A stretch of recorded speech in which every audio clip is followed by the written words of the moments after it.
E já estamos a gravar. Bem-vindos a mais um Vergonha Alheira com o painel que interessa, com todos os membros hoje. Hilário Pinheiro daqui, Gonçalo Aguiar, Duarte Rodrigues e Sérgio Guimarães. Vamos ver onde é que estamos a falar todos. Gonçalo Aguiar, onde é que nos estás a falar hoje? Tu primeiro, outra vez, fogo.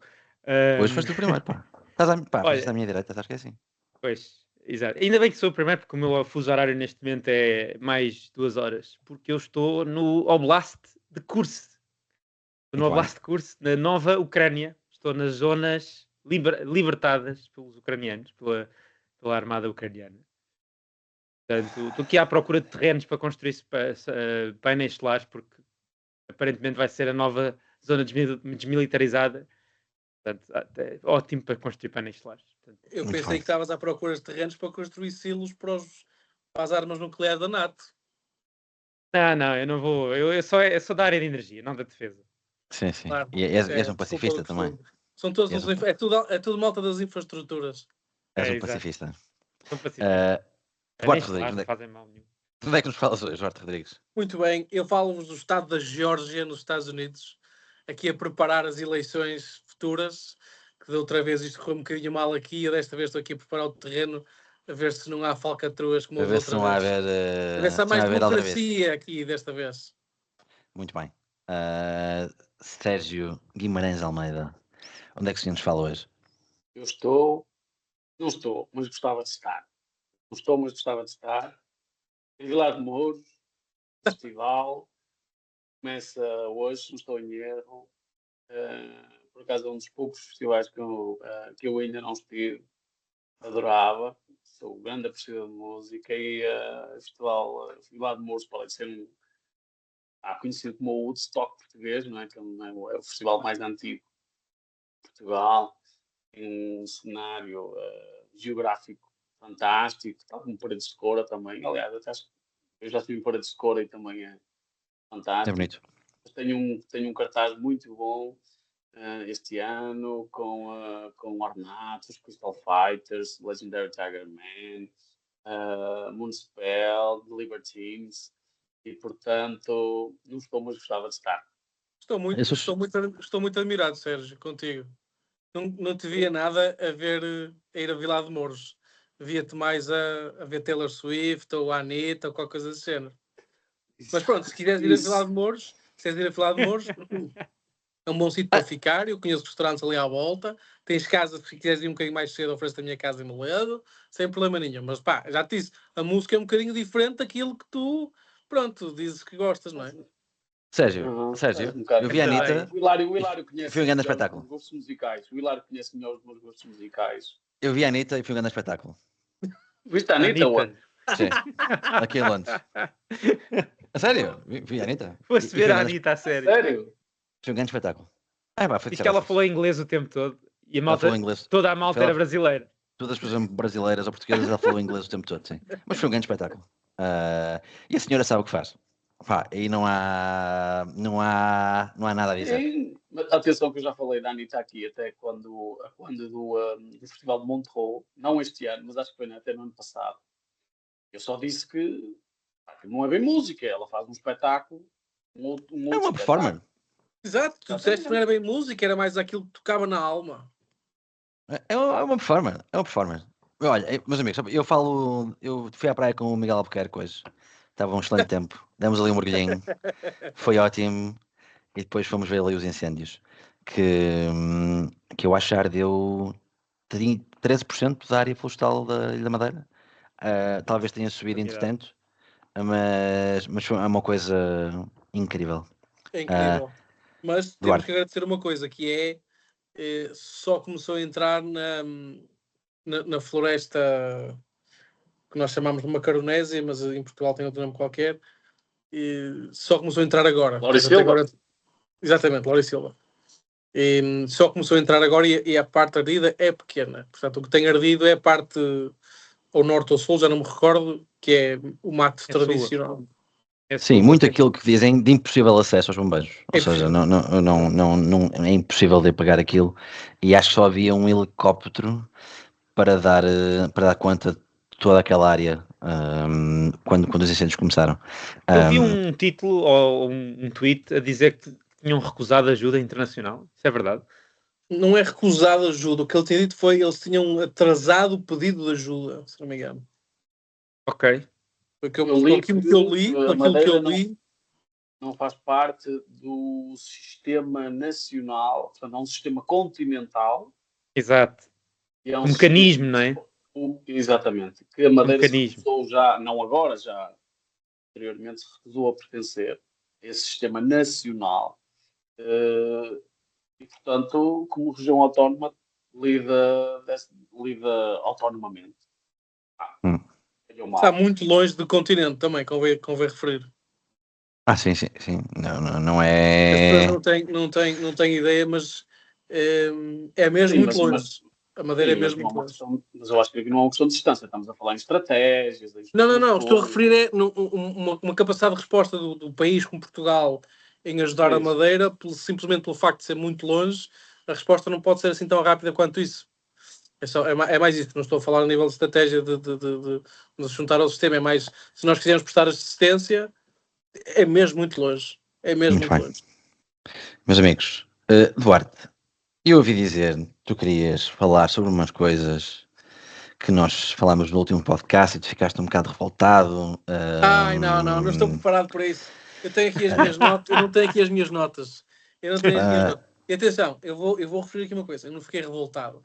Eu simplesmente, vocês disseram coisas que eu não acho que sejam verdadeiras e tenho aqui coisas que eu mas eu hoje não trouxe. Mas eu não fiquei revoltado. Eu hoje não trouxe. Aliás, eu vou tentar ouvir, vou pôr isto em mute, vou tentar ouvir as minhas notas e depois refuto.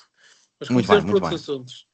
Olha, tem aqui um assunto que é interessante e vem aqui daquilo de encontro ao que o Gonçalo falou, até. E tu deste o tema, falaste da zona desmilitarizada na Rússia. E se uma notícia, creio que foi a semana passada, que tinha a ver com as reservas de cereais portuguesas, que parece que não estão assim muito incríveis. Parece que neste momento Portugal não é, se calhar já é há mais algum tempo, nós somos autónomos na produção de cereais. Já há muito tempo, não é? Nós somos importadores líquidos.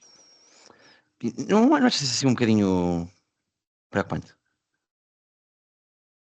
Estás-me a perguntar a mim? Estou a perguntar a ti. Eu acho que é assim, nós dentro da União Europeia, sendo um mercado único, há coisas em que não faz sentido sermos completamente autónomos, não é? Porque nós temos que pensar que para termos essa autonomia nós teríamos que dedicar... Somos autossuficientes. No vinho e no azeite. Então, Portugal tem uma reserva de cereais que dá para 15 dias apenas. Nossa. Pronto. Isto é uma notícia Isto não é de agora. Isto não é de agora, não. Até porque a estratégia... Ok, pessoal, mas 15 dias, cara, 15 dias. Não sei, parece uma coisa tão... Parece-me tão pouco. Nós se tivéssemos produzir, nós tivéssemos ter uma capacidade de produção que nos permitisse ter uma reserva muito maior, essa capacidade de produção tinha que ser... não é economicamente viável. Por isso é que ela não existe hoje em dia. Exatamente. Tão simples quanto isso. É como a questão da energia também. Nós importamos muita eletricidade da Espanha porque é mais barato produzir lá do que cá. Mas há uns pontos importantes também, que é nós também não somos um país alto produtor de cereais, ok? Por exemplo, no norte do país, uma parte significativa da agricultura pequena e média dedica-se à produção especialmente de milho para alimentação do gado. Sim, okay? Grande parte, exatamente, silagem. Grande parte da agricultura, digamos, do Mondego Norte, portanto, quando fica menos plano, é muito dedicado à produção de alimentação de gado. No sul é onde tens as grandes plantações, onde faz também algum sentido económico teres o cereal. Não sei as estatísticas dos outros países, mas pela quantidade de cereais que importamos da Ucrânia e arredores, nós, digo eu, europeus, desconfio que não deve ser muito diferente. É possível. Gente, Foi o número, eu fui o número que me nós- chocou, só isso que eu quero dizer. Independente da política externa, não. Nem na pesca somos autossuficientes. Exato. Tipo, haveríamos ser Atenção, nós na pesca, nós também temos uma política de proteção marítima muito elevada, ok? Pronto, não somos Tem que ser, autossuficientes não é? por opção, mas aí é por Mas- opção, ok? Mas aí é por opção. Nós, inclusive, temos uma frota bastante pequena e temos que abrir, mesmo assim, mesmo estando fechados, abrimos as portas a pescadores internacionais, nomeadamente espanhóis e E marroquinos. chineses. Não sei E se tu viste, mas barcos chineses ao pé dos Açores. Sim. Em todo caso, Quase pessoal, uma dezena. vamos estar a falar aqui de senso comum, não é? Se vos disserem que o país que tem a segunda maior zona económica exclusiva do mundo, possivelmente agora fez acho que fez agora um pedido e apresentou um projeto para poder ser a primeira, e não é autónomo em termos de pescas, isso é eu acho uma coisa. O meu ponto era esse, É ridículo, E não é? somos o país. Independentemente dos motivos, serem da Sim. União Europeia. E somos o país que mais peixe consome da Europa a seguir à Suécia. Ainda por cima, somos consumidores desse próprio produto, ainda por cima. Mas se vocês forem a ver o peixe consumido nos supermercados, se vocês forem a um supermercado português, coisa que eu, obviamente, comecei agora aí que estou em Portugal, posso-vos dizer que 95% do peixe que está na banca não é de pesca marítima, é de aquacultura. Sim. Okay. E o preço é significativamente mais baixo que o peixe de mar. E obviamente que isto depende muito de lota para lota, mas, por exemplo, eu, como espectador, sabem, morei muito tempo para os nossos espectadores e pessoas que nos Quanto é ouvem que que são está o preço do menos robalo? inteligentes, Claro, o Duarte está a falar de peixe de viveiro. Só para aquelas pessoas que não percebem o que ele está a dizer. É peixe de viveiro que estás a falar. Não é aquacultura. E de viveiro depois no mar, não é? Tens aquelas coisinhas, tens aquelas cercazinhas no mar. Sim. Isso mesmo. Avança, força. E nós estamos a falar de um preço, por exemplo, de uma dourada e de um robalo que anda ali à volta dos 6, 7 euros no supermercado, e vamos para uma lota, por exemplo, em Caminha, vai aos 20 euros, que é uma barbaridade, não é normal. Em lotas mais pequenas, falamos sempre de 14, 15, 16. Portanto, é sempre o dobro, pelo menos. E a maior parte das pessoas não vai sacrificar o valor não justifica para a maior parte das pessoas. Portanto, eu duvido que isso se altere bastante. É giro uma pessoa de vez em quando ir à outra escolher o peixe fresco e grelhar ali o peixe, é muito bom, mas para a maior parte é uma experiência, não é? Isso é uma experiência. A maior parte dos portugueses não tem capacidade para gastar esse tipo de valores. Estamos a falar com o consumidor, neste caso, podemos explorar isso para exportação, não é? A certeza que há cliente que vai dar 15 ou 20 ou seja, mas tem que global, não é? mas provavelmente já é isso que acontece, porque tirando a restauração, não é? Que são os principais consumidores das lotas, não vai para os supermercados porque não tem saída. Tu vais aos supermercados e não vês peixe de lota, portanto é muito provável que já vá para fora. Muito bem.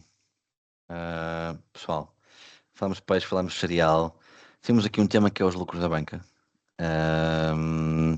Toda a gente está aqui e tem dinheiro em bancos, acredita no sistema bancário. Aqui alguém tinha dinheiro no banco bom e no banco mau? Alguém aqui foi cliente do BES ou não? Ninguém aqui foi cliente do BES? Fui cliente do BES, não fiquei no banco mau.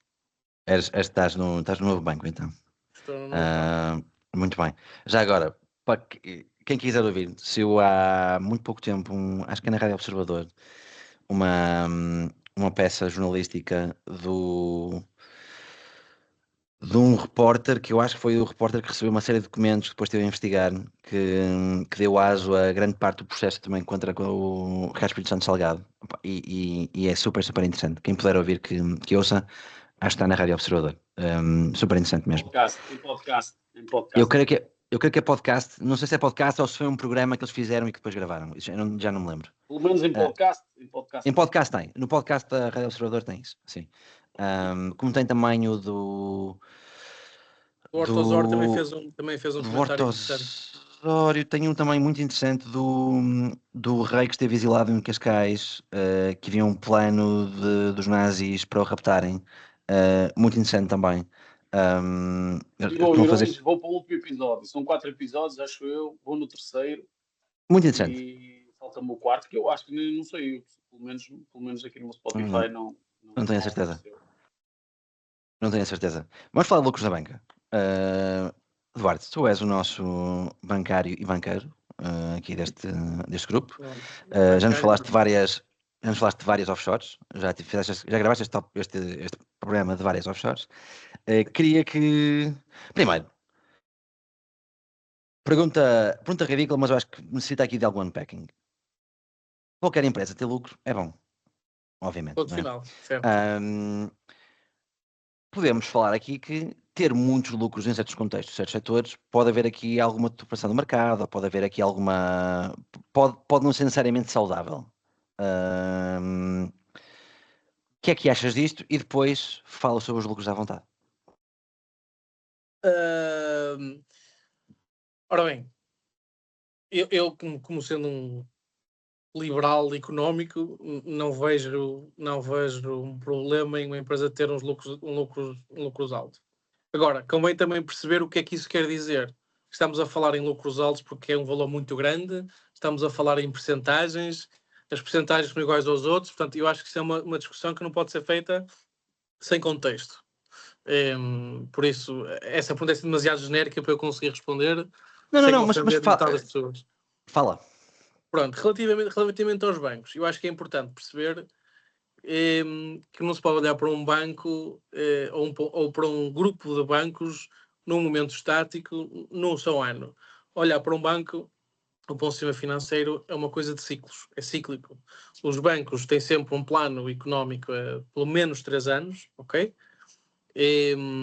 Fazem parte de ciclos económicos de 5 a 10. Portanto, eu acho que olhar para um ano e dizer isto está abusivo não traduz bem a realidade. Ponto número 1.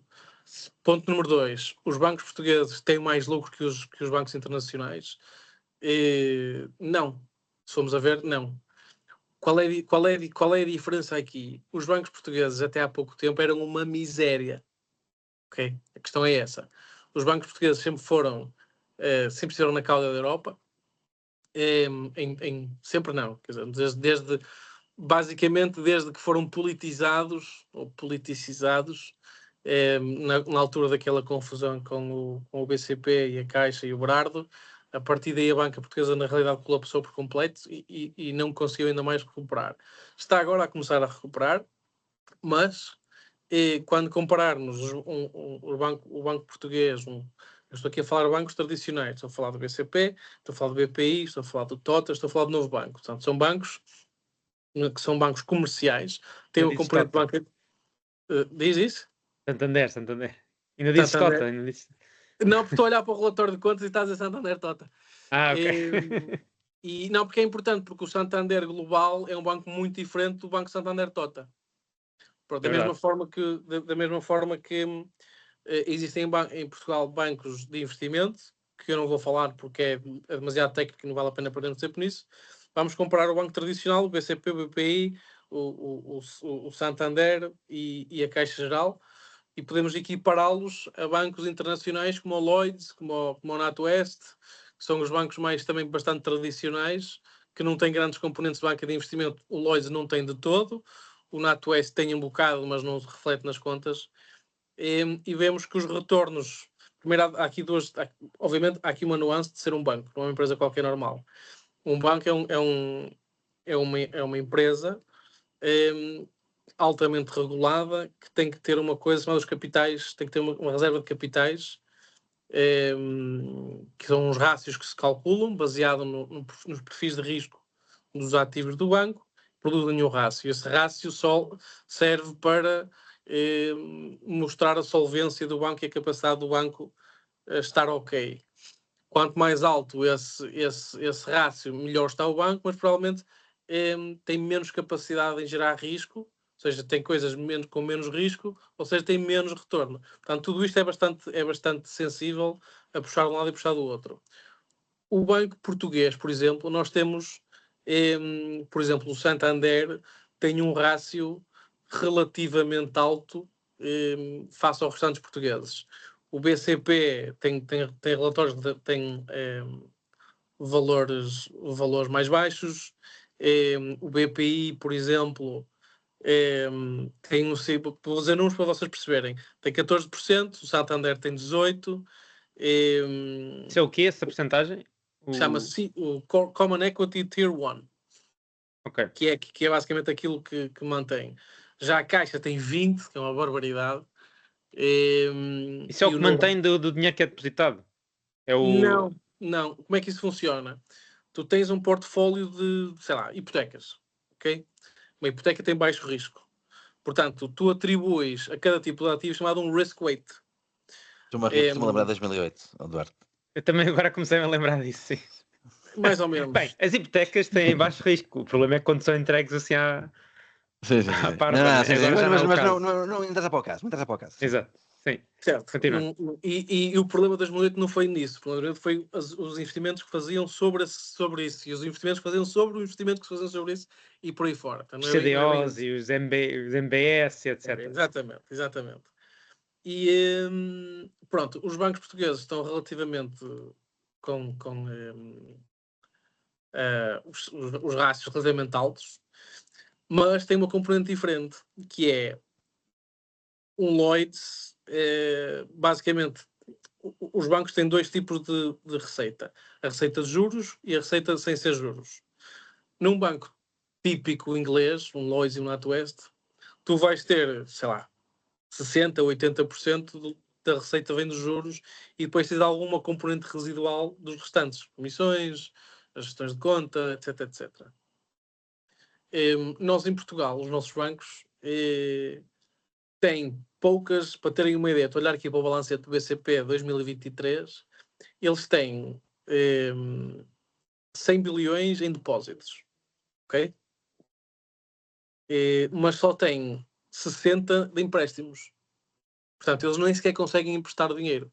Portanto, o que é que eles têm que fazer? Eles, para manter o banco relativamente solvente e para ter este lucro, têm que ter algo com mais risco e têm que ter algo sem ser de juros, porque eles, na realidade, têm muito dinheiro dos clientes.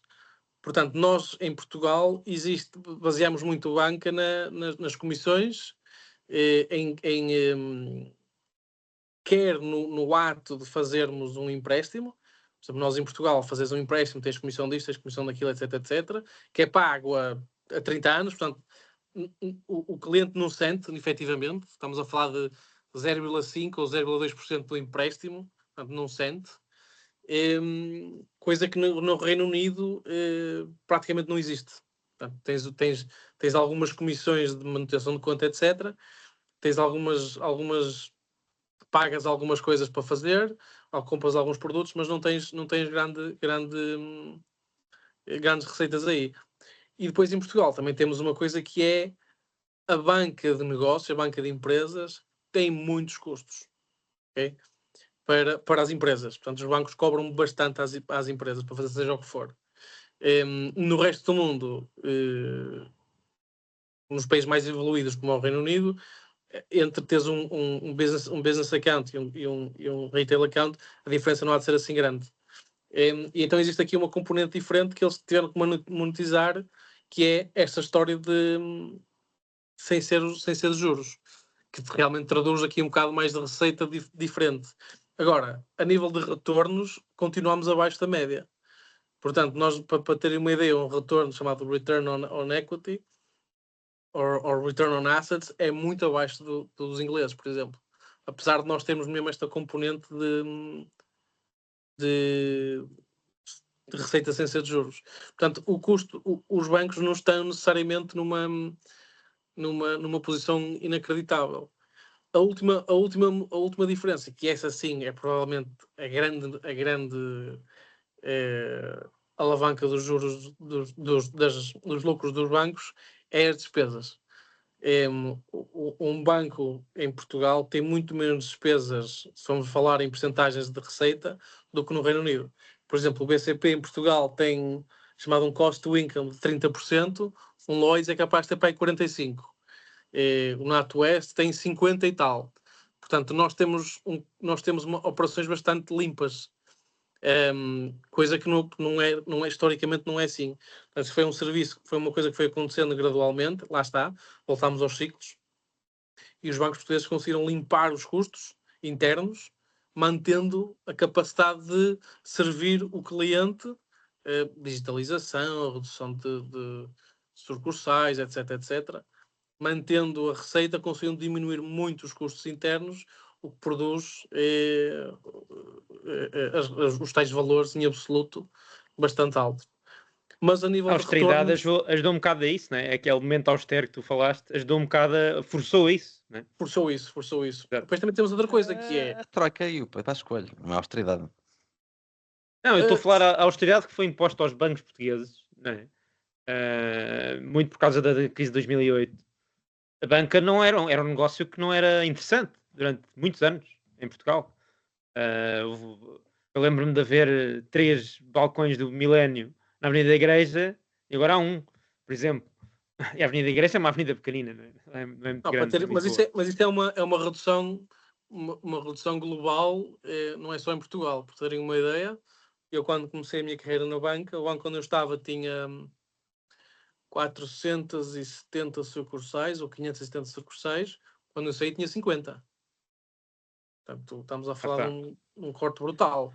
Isto é inevitável com a digitalização, com centralização de operações, Exato. com a ida de operações para offshores, ou seja, há aí muita coisa que... Mas sim, se não era tão interessante, eu não tenho conhecimento. Mas porquê é que foi mais em Portugal? É interessante tentar perceber, não é? Eu acho que fomos forçados mais rapidamente a isso. Não é que fomos mais rapidamente, nós começámos tarde a fazer a coisa. Foi mais rápido do início ao fim, porque o processo nos outros países começou mais cedo. E temos aqui outra coisa interessante que é um bocado em contrassenso disto tudo, que é os balcões em Portugal são muito mais usados praticamente em todos os outros países, que é estranhíssimo. Uma pessoa entra em qualquer sucursal de um banco e está uma hora à espera. Eu no Reino Unido entrava no balcão qualquer e 5 minutos estava fora.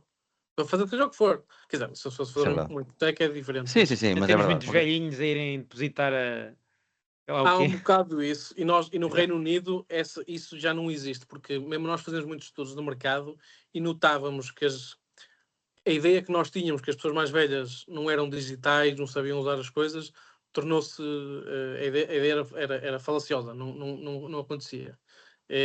As pessoas deixaram de usar os branches, ponto. Portanto, as pessoas começaram a usar todos os canais digitais, etc.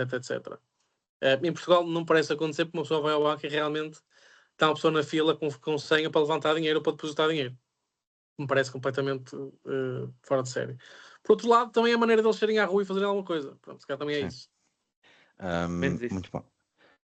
Gonçalo, sei que tens uma coisa para dizer. Eu tenho uma coisa, a única coisa que eu tenho para dizer sobre bancos, que é uma das histórias mais incríveis e mais deliciosas que eu me lembro na história moderna de Portugal, foi quando o João Rendeiro, o senhor já morreu, e apresenta um livro que é A Arte de Bem Gerir, e no dia a seguir o BPP vai à falência. Ele apresenta um livro sobre como gerir bem e no dia a seguir o banco vai à falência. E isso foi tipo das coisas mais incríveis que eu vi na minha vida. Diz, Eduardo, diz. Não, eu nesse aspecto acho interessante. Estamos a ver, o senhor apanhou 19 anos de cadeia. Já não sei quanto é que foram, mas foi uma pena muito pesada. Foi uma pena pesadíssima, completamente desproporcional, atenção, ao que está a ser praticado no mercado por falta de expressão. Um assassino leva 6 anos ou 7, os outros banqueiros levaram, quer dizer, 16 anos. Hã? 16 anos. Levou 16 anos, lá está. O Armando Vara em 2 anos saiu, quer dizer, que é inacreditável. É interessante percebermos que a grande diferença é que o Ricardo Salgado e todos os escândalos da banca que houve eram bancos comerciais, ou seja, as pessoas que perderam dinheiro eram o mom and pop, portanto, era o senhor da esquina, era o senhor que tinha lá 50 mil euros, era isto, era aquilo. O Rendeiro não, aquilo era um banco privado, era um banco de investimento que tinha malta muito poderosa cá de cima, do norte. Pois. Okay? E quando correu mal, eles trataram-lhe do assunto. Eu vi advogados que eu conheço daquelas altas sociedades de advogados em Portugal, que me disseram nunca vimos uma sentença daquelas ser efetuada. Sabes quantos anos é que o Bibi, o Carlos Slovino, que era o mastermind por trás do caso Casa Pia, ele saiu ao final de 12 anos e meio de prisão.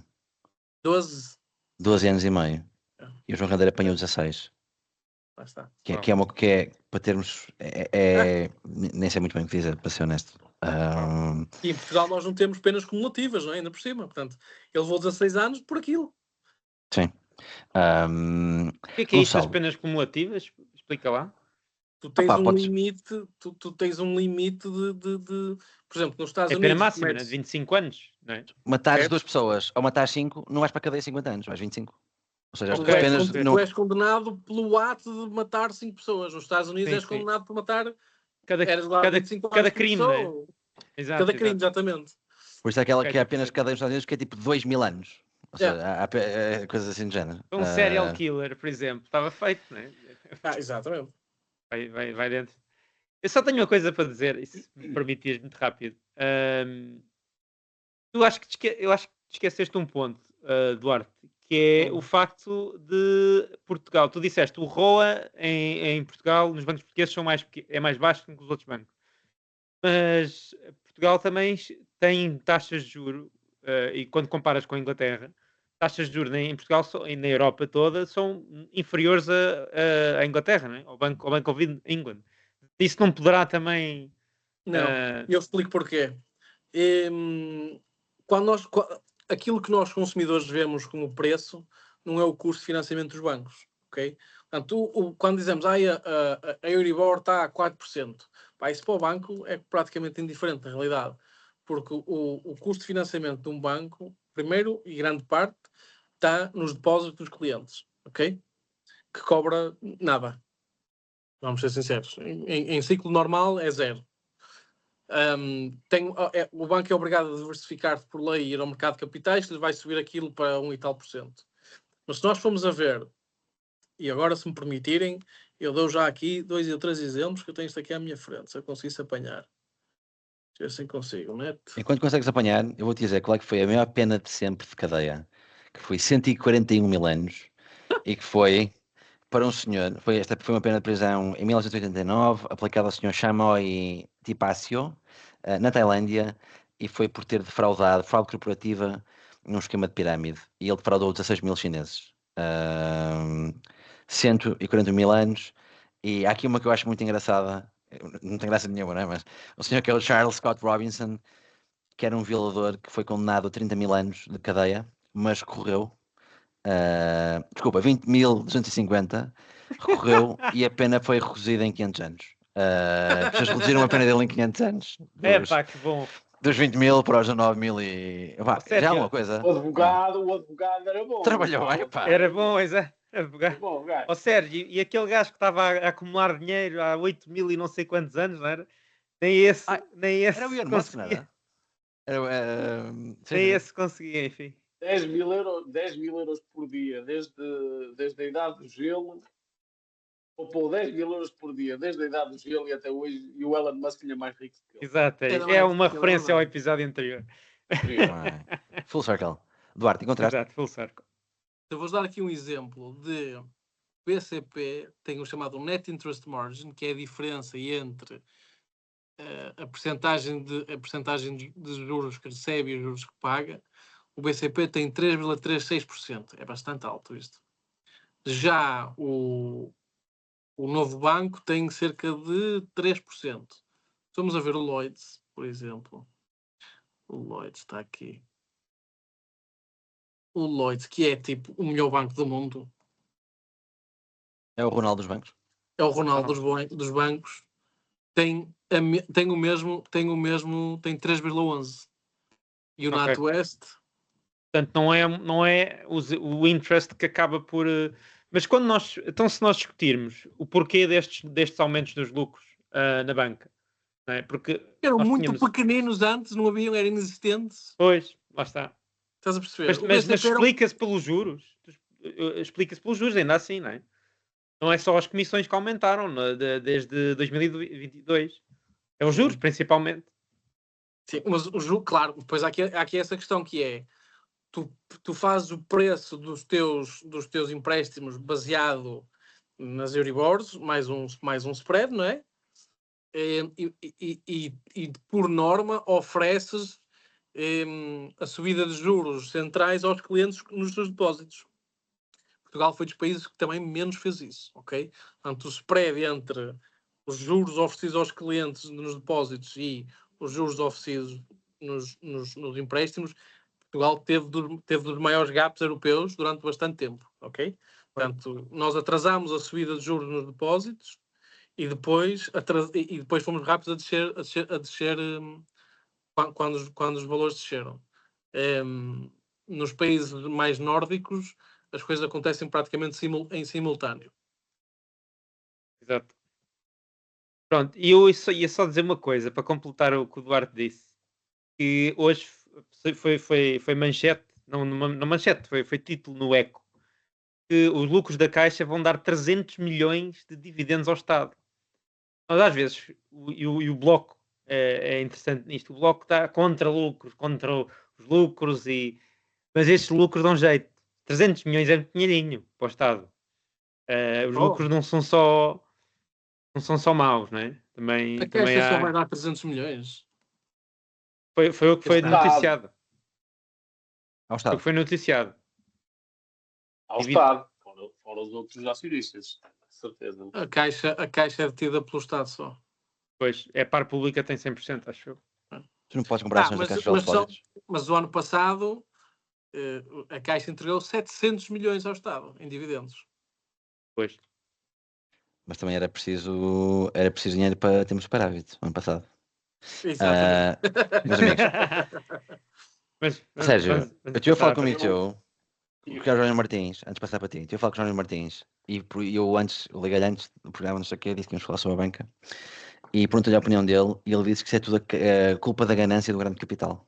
Eu não sei se concordas com isso ou não e passo para a tua intervenção. Claro que eu sou do Bloco. Eu sou bloquista. Estás contente com o casamento da Mariana? Isso era o meu beijinho da semana, pá. Mas pode dar na mesma. Estás na mesma? Qual é o problema? Vamos arrumar, vamos passar a assunto. Eu tenho aquela opinião mais tasqueira sobre este assunto.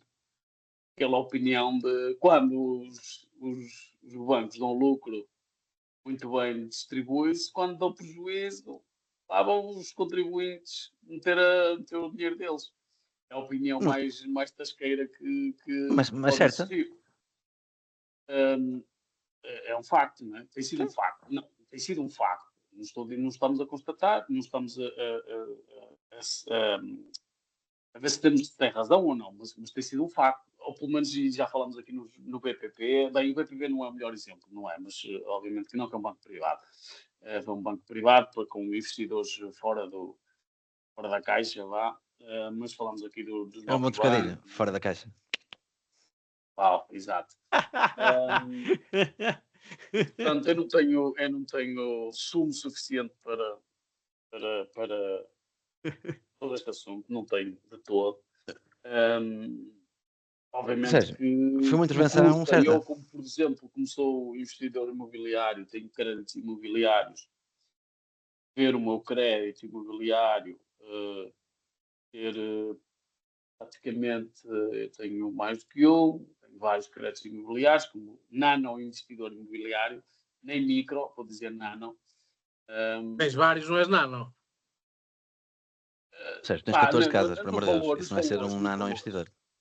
Os valores. Mas custa-me ver que no espaço de um ano e meio, 2 anos, os meus créditos subiram 30%. Até mais. Até mais. Só? Não, pois exato, mais. Subiu para o dobro. Mais. Não, mais. 70, sim, praticamente 70%. Isso subiu para o dobro. Estás com o Euribor a 12 ou a 6 meses? Não sei, se queres que diga. Não já sei. Está tudo, a curva já começou aqui. Vai descer já começou já. Vai descer, aliás. Mas só atualiza de 6 em 6 meses. Teve o azar de atualizar agora recentemente. Depende, se tiveres um Euribor indexado há 3 meses, é 3 em 3 meses. Sim. Claro. Mas só para terminar, já falámos sobre este assunto. Caixa Geral de Depósitos, vocês pegaram nesse assunto. Eu, como bloquista, que não sou, acho muito interessante, mais uma vez, ter e realço a minha posição. O Estado deve ter sempre investimentos em setores-chave e a banca é um deles. Já discutimos aqui sobre o que o Estado deveria ou não ter a Caixa Geral de Depósitos, se a Caixa Geral de Depósitos deveria existir ou não. E agora o Duarte é um exemplo um bom exemplo. Deu 300 milhões de euros, no ano passado deu 700.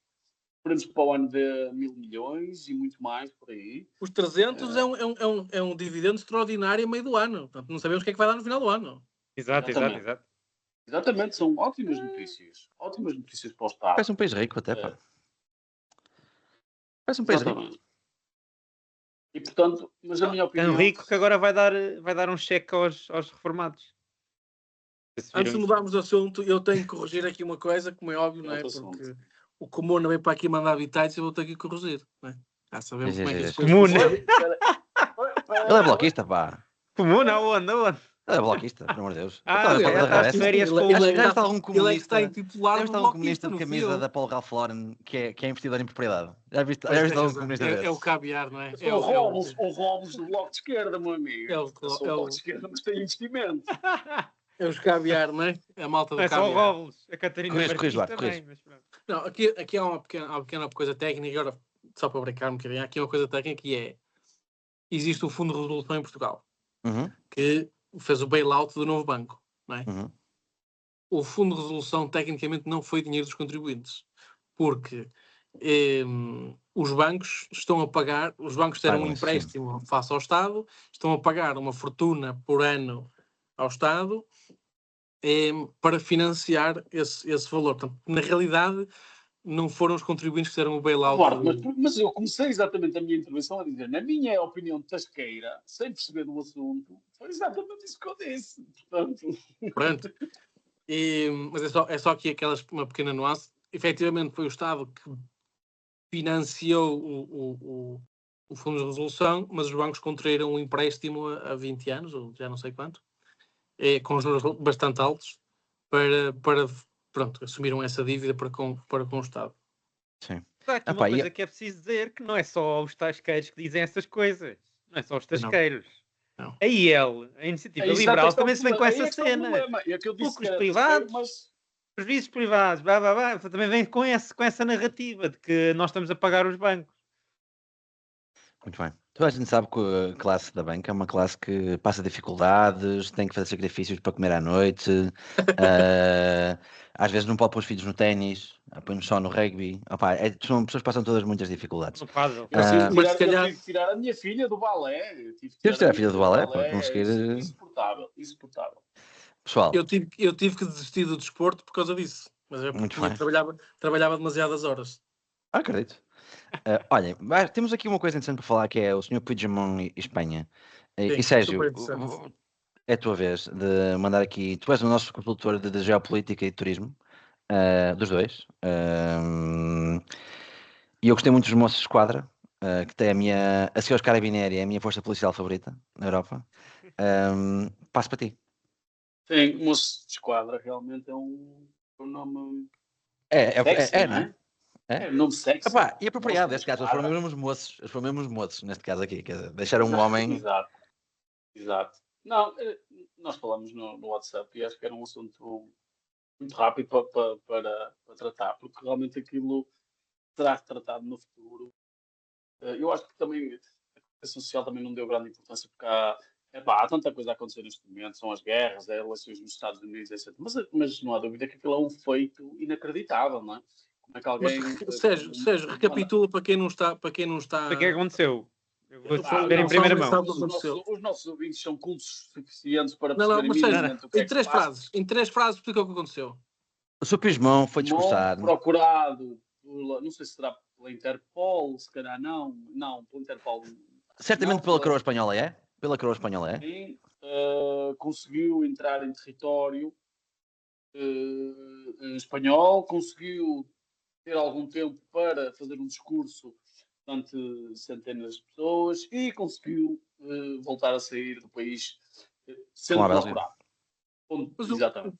O Pesma não tinha sido perdoado pelo Estado espanhol, como parte do... Eu não tenho certeza que se ele já foi perdoado, mas falou-se em ele ter em ser perdoado para voltar. O acordo foi esse. Não. Era um acordo, mas tecnicamente eu acho que ele continua a ter que se entregar às autoridades. Ou poderia fazê-lo. Portanto, as autoridades está em falta com. Vai ser um filme, isto vai dar um documentário na Netflix. Como é que alguém procurado consegue uma proeza destas? Ele, neste caso, ele evadiu-se à prisão. Ele, se fosse apanhado pela polícia, ele seria preso naquele momento. Isso aí. Se calhar houve um jeitinho, né? Sim, há toques técnicos muito, muito interessantes, porque o carro. Portanto, ele acabou de fazer o discurso. Quando acabou de fazer o discurso, conseguiu entrar no meio da multidão que estava com uma série de chapéus. E ele próprio pôs um chapéu para se conseguir disfarçar, para passar muito mais despercebido. Faz-me lembrar aquela coisa das máscaras, que não sei se era daquela série A Casa de Papel, que os tipos usavam todos a máscara, coisas assim do género. Ele conseguiu entrar no meio da multidão, pôr um chapéu de palha para conseguir passar despercebido. Conseguiu entrar num carro, e esse carro estaria a circular numa zona em que não poderia circular, mas se tivesse, e claro, confirmo isso, mas acho que era um pneu, se tivesse, portanto, um pneu poderia circular nessa zona, que é uma zona pedonal, mas como tinha esse pneu furado, há um pormenor técnico, não poderia ser parado. Portanto, aquele carro poderia circular e a polícia não poderia interpelar aquele carro, por assim dizer, e lá procura melhor esse. Mas eu vou dar isso. E depois a polícia parou num semáforo vermelho, os moços de esquadra pararam num semáforo vermelho e não o perseguiram. E pronto, e o senhor está. Então, mas isto aparentemente está na Bélgica, portanto. Não, eu achei muito interessante este caso. Claro, é incrível, não é? É digno de um filme. Mas também disse porque eu conheço, tenho um amigo que trabalha com a minha mulher aqui na Suíça, na Richemont. Richemont é o grupo da Cartier, não sabe, que pertence a um grupo suíço, um grande grupo chamado Richemont, tem muitas outras marcas, Montblanc, imensas outras. Não se me interessa para nada, mas esse rapaz é espanhol. Melhor, vou corrigir. Ele não é catalão. É catalão. Exatamente. Eu até inclusivamente conhecia a mãe dele, e eu nunca tinha conhecido um catalão a sério. Ferranho. Um catalão ferranho, a sério, que inclusivamente achei muita piada. Ele é louco por futebol e não festejou minimamente a vitória de Espanha no Campeonato Europeu. Eu achei isso, uou, a sério. Mas ele é ferrenho por futebol, louco, obviamente, pelo Barcelona, um ódio maluco ao Luís Figo, um ódio louco ao Luís Figo. Pesetero, né? Ele chama. Além desse gajo que eu como vivo. E achei muito interessante. A Espanha ganhou, não quer saber, tipo, uma marimbá para o campeonato, para o campeão europeu, que a Espanha não tem. E eu conversei um bocadinho com ele e consegui. É difícil perceber um catalão neste sentido, desta independência, neste querer da independência, neste querer da separação. E eu, como português, não é? Mas porquê? Vocês são todos espanhóis? Porquê? Não sou. Nós não somos, eu não me sinto espanhol. Nós somos catalães, muito mais do que isso. E eu achei muito interessante essa maneira de estar, essa maneira de pensar. Para mim, para nós, e eu acho que a qualquer português, 99% das pessoas dizem que não faz sentido nenhum a Catalunha ser independente, não é? Acho que a maior parte das pessoas dizem não faz sentido, são todos espanhóis, então vão-se agora separar. Acho que a maior parte das pessoas pensa assim, e acho que só quando conhecemos alguém com essas raízes, pelo menos eu não mudei muito de opinião. Eu acho que para mim são todos espanhóis, mas conseguimos respeitar um bocadinho mais a opinião dos outros e perceber um bocadinho da autodeterminação, aquilo que é um bocado, neste caso parece-me ser um bocado utópico. Sim, Sérgio, deixa-me dar aqui só uma informação. Houve um referendo em 2017. Então, na região da Catalunha, há 5. Isto é relativo a 2017, correto? Há 5,3 milhões de eleitores registados. Destes 5,3 milhões foram votar 2,2. Por isso, um bocado menos de 50%. 40 e muitos por cento das pessoas nos eleitores registados foram votar. 97% da aprovação, se não estou em erro.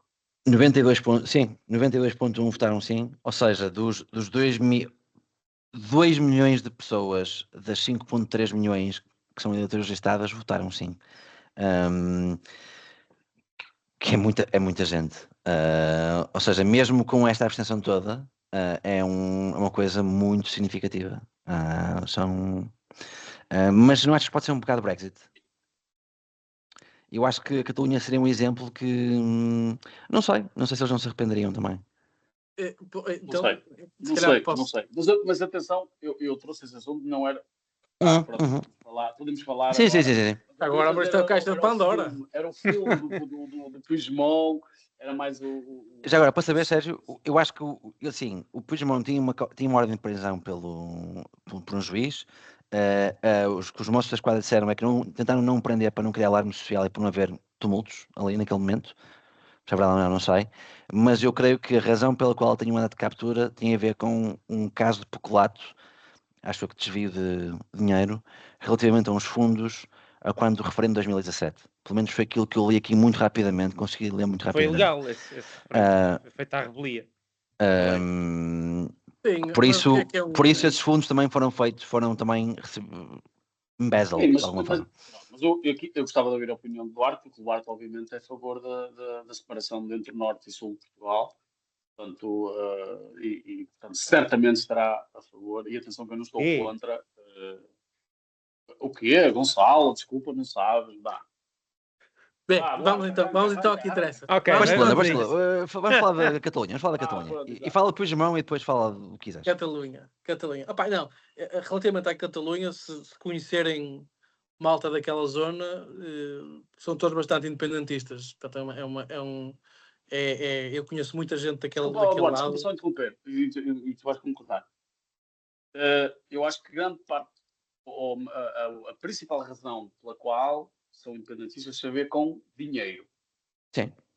Eu já lá vou. Toda a gente diz, porque nós é que temos aqui as empresas, Andaluzia. E depois distribuímos para os mais pobres da Andaluzia ou da Galiza, etc. Não se sai muito disto. Não sai. É cultura também, dizem, que é diferente cultura. É muito diferente. Não, mas de facto é muito diferente. Tu vês, culturalmente, a própria língua é diferente.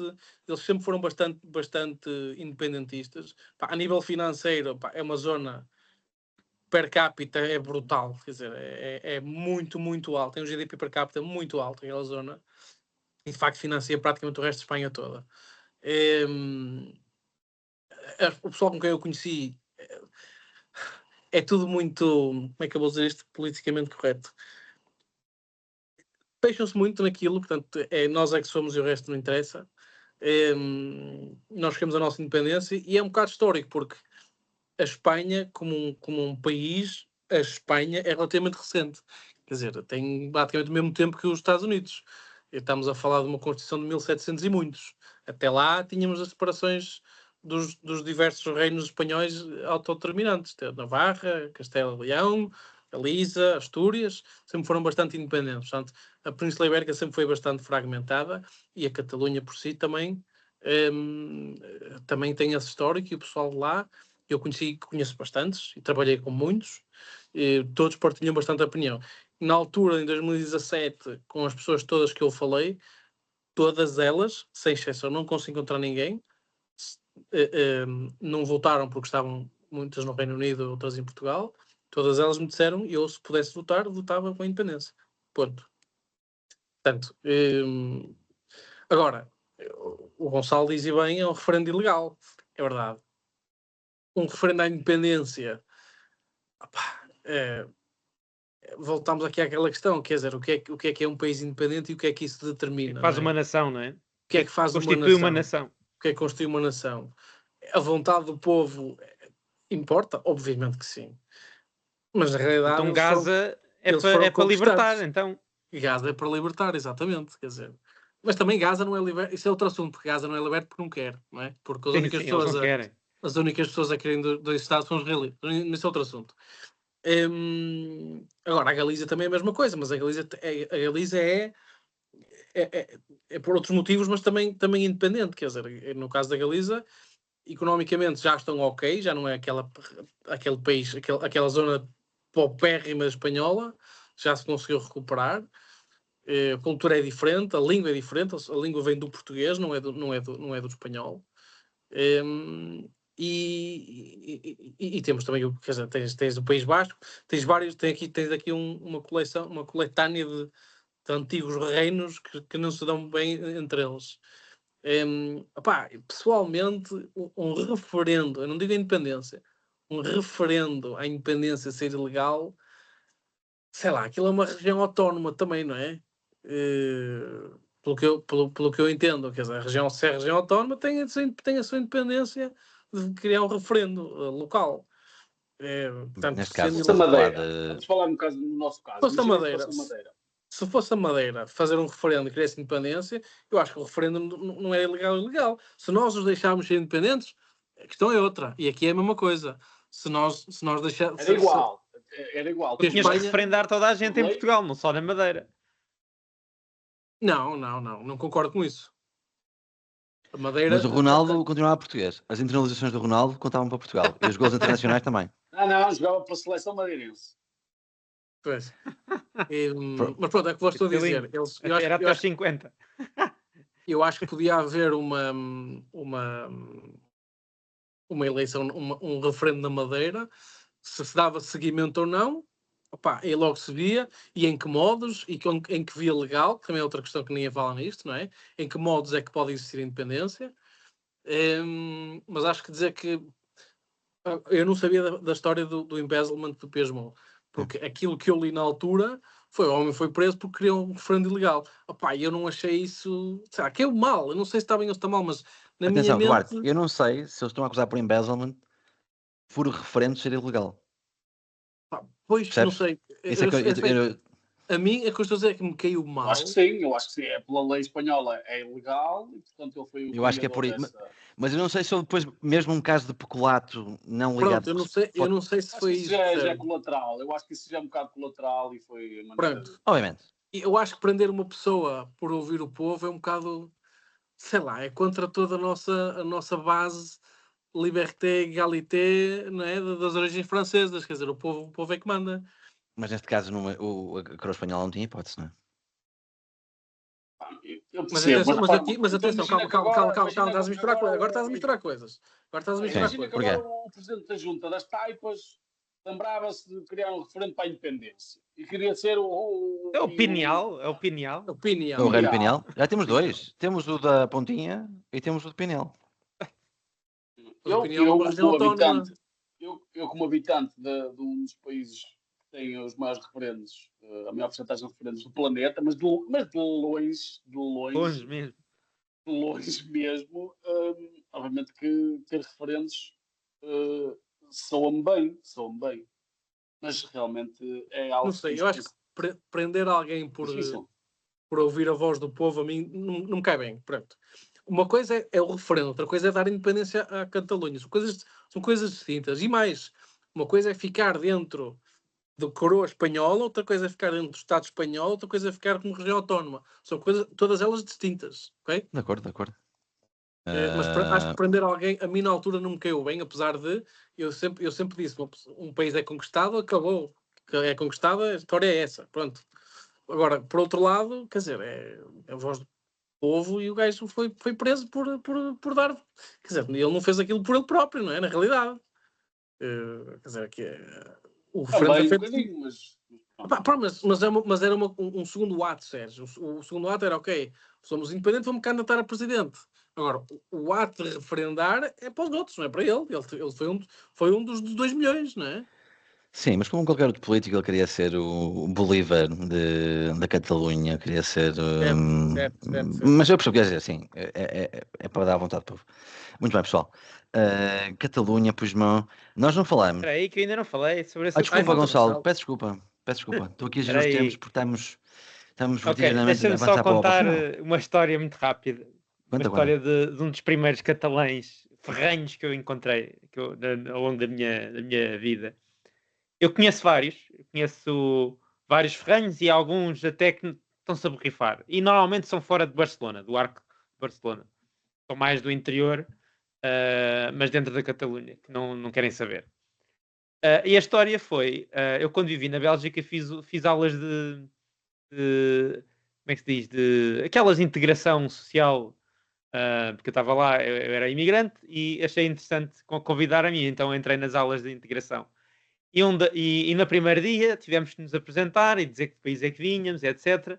E havia lá um gajo da Catalunha que disse: eu sou da Catalunha e está aqui a bandeira. Não trouxe a bandeira espanhola, trouxe a bandeira da Catalunha.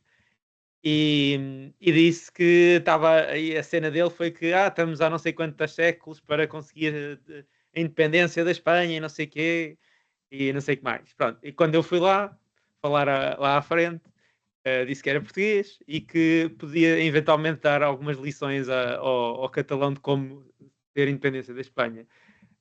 Porque de facto foi aquilo que diferencia Portugal da Catalunha. É que nós ficámos independentes e eles não ficaram.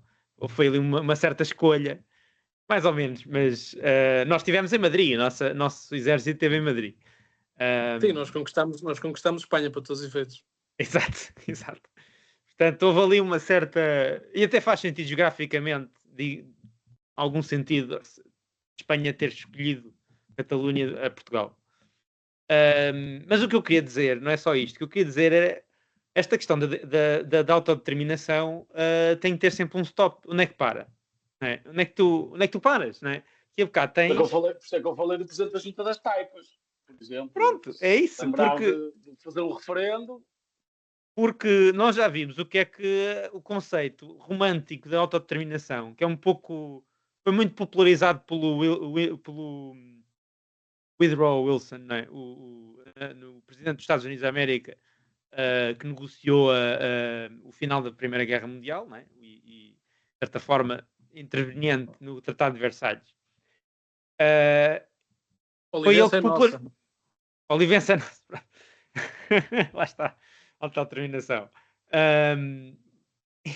Acaba por ser um conceito que para mim pouco diz, não é? Quer dizer, vimos o que é que aconteceu nos Balcãs com levar ao extremo esse conceito, não é?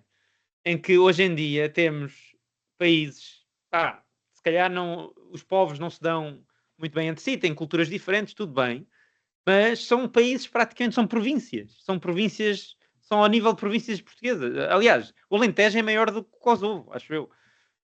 Muito maior. Portanto, a mim custa-me perceber qual é o limite disto. Aí, desculpa, Gonçalo, aí tens uma diferença muito grande que se chama religião. Não, certo. Nos Balcãs é uma diferença muito quando falas nos Balcãs. Tens que incluir a religião que muda tudo. Mas eu percebo... Certo. Mas tu repara que há sempre uma espécie de tentar criar fronteiras, limites geográficos que nem sempre são os limites das populações. As populações estão completamente espalhadas, as etnias estão completamente espalhadas e já juntas, porque tiveste aquilo, foram impérios, né? Tiveste o Império Otomano naquela zona, que de certa forma misturou um pouco as populações. Estás a falar apenas de toda a África, não é?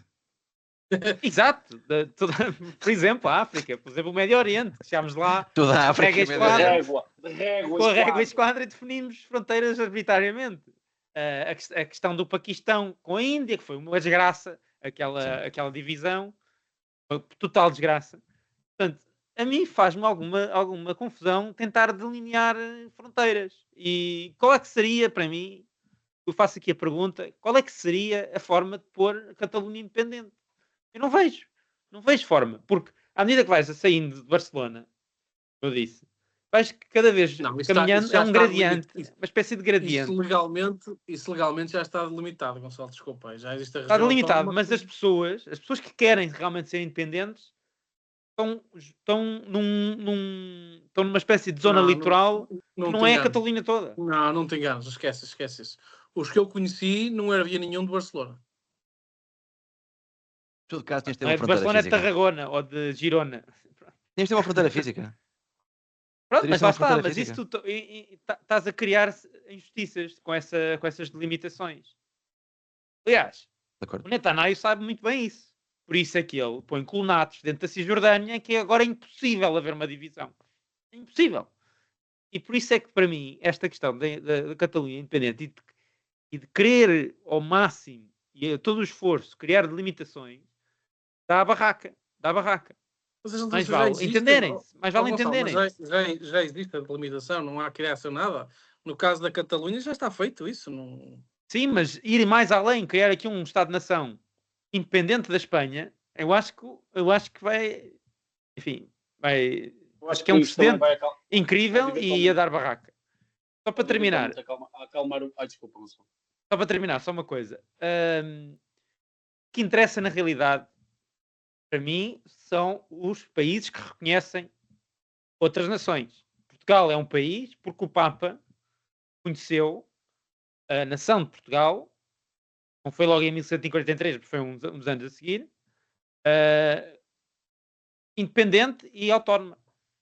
O mesmo acontece com todos os países. Há países que são mais, merecem ser mais nações independentes ou reconhecidas como tal que a Catalunha, como por exemplo Taiwan, e não é porque simplesmente a China diz não. E a China tem muito poder. E tem muito poder Eu agora tenho de discordar, sorry, mas o Portugal é independente, não pela bula manifestos probato, mas pela sua independência militar. É a potência. sim, claro, está bem. Sim. Mas nós, durante vários anos, não fomos reconhecidos como independentes. Não, mas nada alterou na nossa geopolítica e economia depois dessa bula. Pronto, então o que tu estás a dizer é que eventualmente É só uma a nota sobre a Catalunha história devia fazer uma revolução armada. É só uma nota sobre Portugal que não precisávamos de mais ninguém, até porque fomos rapidamente excomungados pelo Papa poucos anos depois. Achas que a Catalunha devia fazer uma revolução armada para conseguir a Não, de todo. independência? Não, de todo. Deve fazer isso pela via pacífica. Pacífica e diplomática, da mesma maneira que o Brexit foi feito. Concordo ou não? Mas o Brexit é diferente do que a Catalunha quer. Porquê? Não é? Porquê? É diferente. É um bocado diferente. A União Europeia não é um país, não é?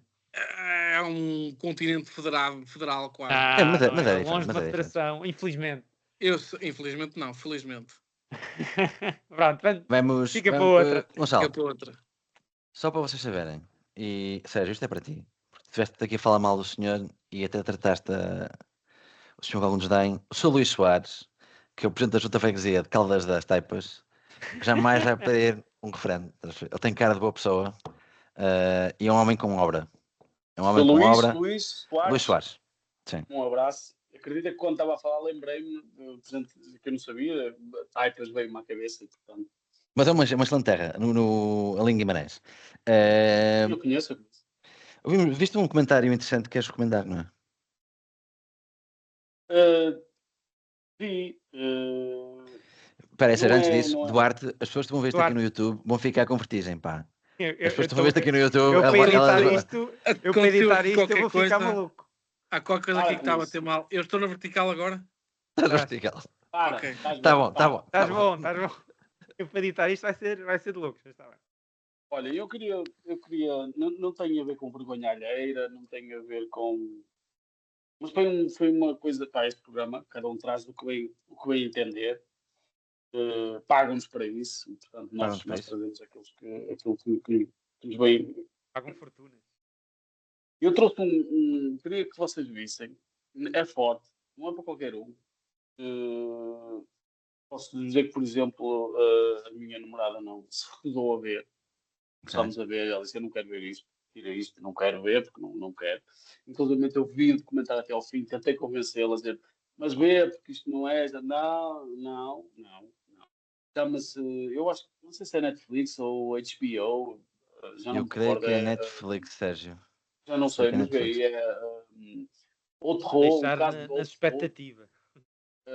em França, é um caso pá, Como é que que se me chama o marcou. documentário? Não, o Gonçalo falou sobre ti, não se percebe. Repete, por favor. O caso judicial do Outreau. Ok. Em França, tu procura, Gonçalo. Hilário, eu mando isso no WhatsApp. Foi uma das coisas assim, que me marcou assim, mais ultimamente. hum, mas eu pus aqui só 3 pontos. Netflix, Obviamente, Sérgio. primeiro, Netflix, ok. Primeiro, é um caso de pedofilia, mas isto não é por si só, o que me interessou, obviamente que não. É um caso macabro, eu vou tentar resumir muito rápido. É uma coisa monstruosa, mas é um caso de pedofilia. E depois tem uma parte, obviamente, da justiça, do caso judicial. Isto foi a altas instâncias. O presidente, até François Mitterrand, interveio mais ou menos, obviamente, não interveio no processo, obviamente, mas veio ao público falar sobre isso, etc. E tem a parte também da crença das crianças, ou seja, é um caso de pedofilia, de macabro, de pais que usavam dos filhos, ok? Isto é difícil, a sério, que vocês começam a ver o documentário, é duro, a sério que não é, a sério que é. Inclusive é uma coisa, algo raro, que é uma mãe abusar dos filhos. Isto é muito raro, é mesmo muito raro, porque na maior parte das vezes, pá, pode ser o pai, quando há esse caso ao pai, ou um tio, ou um avô, mas sendo os progenitores, é muito raro que seja a própria mãe abusar dos filhos. E era um caso onde havia, portanto, os 2 pais, 3 filhos, eu não me recordo exatamente da idade, mas era tipo 7, 9 e 11, 9 e 11, uma coisa assim do género. Mais macabro ainda é que outro casal vizinho trazia os filhos deles para as festas. Opá, eu só estou a tentar Isto é resumir mesmo uma isto. cena de Netflix, ouve lá. Isto parece um Black Mirror, meu. Não, mas vejam, exato, mas vejam porque isto foi um processo, um tribunal, está super bem documentado. Acho que o documentário é bom, é duro, mas é bom. Mas isto é gente maluca, obviamente, não tem outro nome, é gente monstruosa.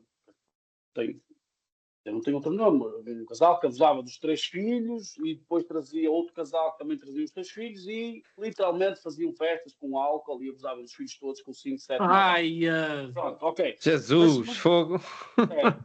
Ok. Mas não é. Mas depois o interessante do documentário é que passa para outra dimensão, que é a dimensão judicial. E a dimensão judicial passa para outra parte que é como é que se consegue. E eu lembrei-me da Casa Pia. Porquê? Porque neste caso, e comprovado também em tribunal, que essas pessoas conseguiram minar, influenciar as cabeças dessas crianças para dizer em tribunal que sim, o Zé Manel, a tia Maria, o Joaquim e mais não sei quantas pessoas, foram cerca de 10, se não estou em erro, 10 ou 12 pessoas, que não tinham rigorosamente nada a ver com aquilo. Nada a ver com aquilo, que nunca viram aquelas pessoas na vida, que nunca tinham visto aquelas crianças na vida, estragaram-lhes a vida. Porquê? Porque essa pessoa, a mãe dessas crianças, era completamente doida, para além de abusar dos filhos, que é só por si só é completamente macabro, mas tinha uma personalidade bastante egocêntrica e conseguiu influenciar o juiz. Epá, isto é muito difícil de resumir, é muito difícil de Uhum. resumir. Mas conseguiu pôr na cadeia pessoas completamente inocentes. Completamente inocentes. Arruinou a vida de várias pessoas, de Para quê? 10 pessoas, porque conseguiu pôr as próprias crianças a dizerem que sim, aquele Zé Manel abusou de mim e aquele senhor também abusou de mim. Coisa que foi provado que era impossível. Só que, no caso, tomou umas dimensões, tal como o Casa Pia também, não é? Com o mediatismo, os mídias, etc. A opinião pública, tudo. A pedofilia mexe com os sentimentos das pessoas também, não é? O próprio juiz, que no fim, mesmo do documentário, é considerado um bocado um idiota, e foi um gajo, um tipo muito incompetente. O juiz de instrução conseguiu levar a instrução deste processo de uma forma ridícula, em que a pessoa, essa tal mãe das pessoas, ela conseguiu ter um poder tão grande perante o juiz que conseguiu acusar pessoas que não tinham rigorosamente nada a ver com aquilo.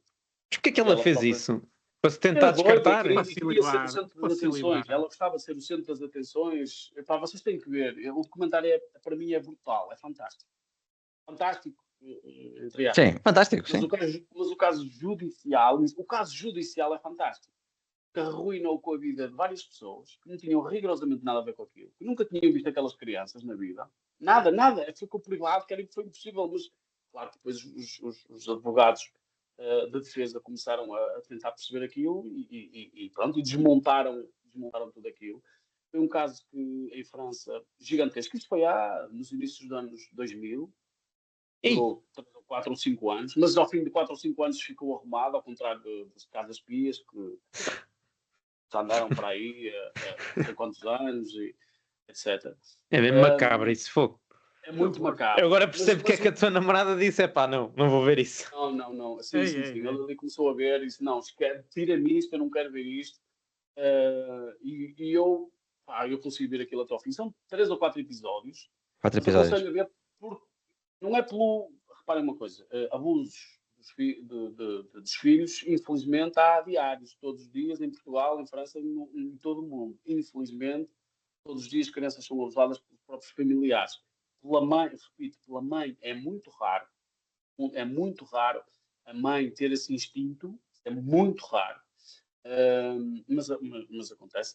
Mas é muito interessante pelo caso judicial, porque conseguiu meter na cadeia e arruinou a vida ou pessoas que estiveram presas 3 anos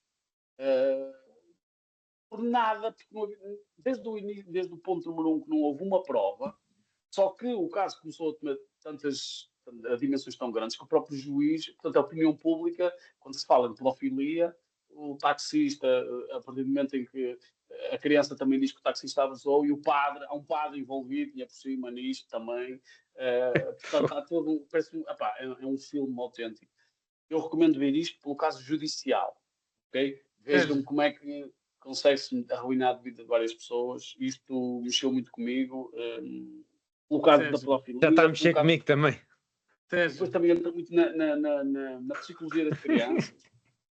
E foi isso que eu tentei um bocado convencer a Lili a ver, porque isto entra muito na psicologia das crianças, até que ponto é que se deve acreditar nas crianças ou não, e ficou provado que as crianças são super influenciáveis. Claro. As crianças dizem aquilo que os adultos querem ouvir. Exatamente. Portanto, vamos já engatar outros assuntos. Sim, muda de assunto. Nós temos que fechar. Não temos nada. Temos que fechar. Estamos numa hora e 42. É muito tempo já. Mas Duarte, se consegues falar em 2 minutos, duas coisas simples. Sérgio, obrigado. Não falei de Jogos Olímpicos, pá. Fica para a próxima. Sérgio, primeira coisa, muito obrigado por essas imagens. Arruinou-te a ti, arruinou-me o resto da noite. Portanto, já nem vou dormir direito, como é óbvio. E 2, fica aqui a nota para o próximo episódio e falamos precisamente disso, que é a visão da pedofilia nos dias de hoje, e podemos engatar nas presidenciais dos Estados Unidos também. E 2, depois vais perceber. Epstein. Depois também a parte das crianças manipuladas e influenciadas. Eu vou fazer por ver o documentário, porque acho que é importante. Quando falámos também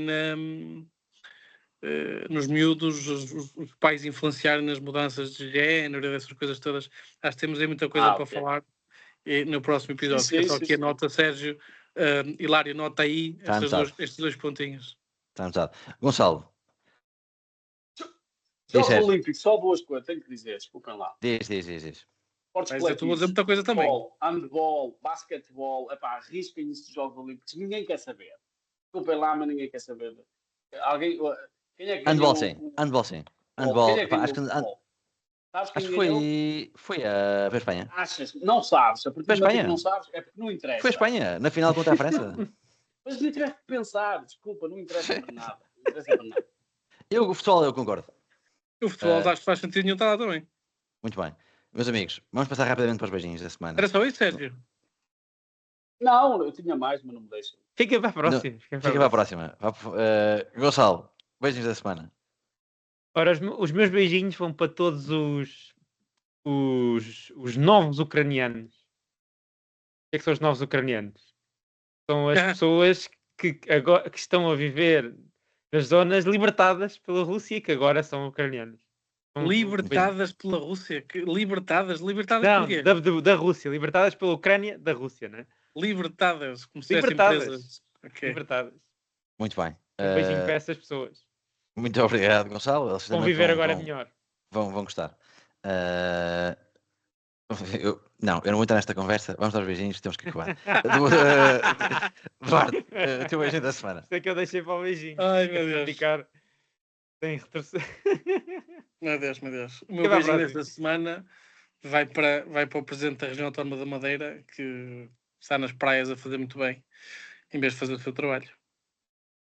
Eu ia dar um beijinho a ele, mas como já tínhamos falado disto, tem um beijinho coletivo. Ai, não. O beijo é para Mariana Mortágua. Não, sério. Eu acho que ela não se importa se mais que uma pessoa lhe mandar um beijinho. Parabéns, atenção. Não, no sexo masculino eu acho que ela não tem grande interesse. Ok. Não é, acho, tenho certeza. Ok. O beijinho da semana é para... Sérgio, desculpa, fazia-lhe falta um beijinho de um homem. Fazia-lhe falta. Eu acho que resolvia ali tanta coisa, um beijinho assim mais forte de um homem na Mariana. Ai, meu Deus. De um esquerdo ao macho. De um esquerdo ao macho. Joana Pires Teixeira, a esposa da Mariana Mortágua, as minhas sinceras felicidades a nível pessoal. Obviamente, claro que sim. Sorte e saúde, é o que desejamos. Sem ironia nenhuma, as minhas felicidades a nível pessoal, a nível profissional, claro que não desejo nada de bom à Mariana Mortágua, não é isso? Lógico. Muito bem. O meu beijinho vai para a Margarida. A política é uma profissão. Acho que já falámos disto aqui, não foi? Não é? Eu acho que chegámos à conclusão que não, mas já não me lembro. Pois, exato, chegámos à conclusão que não.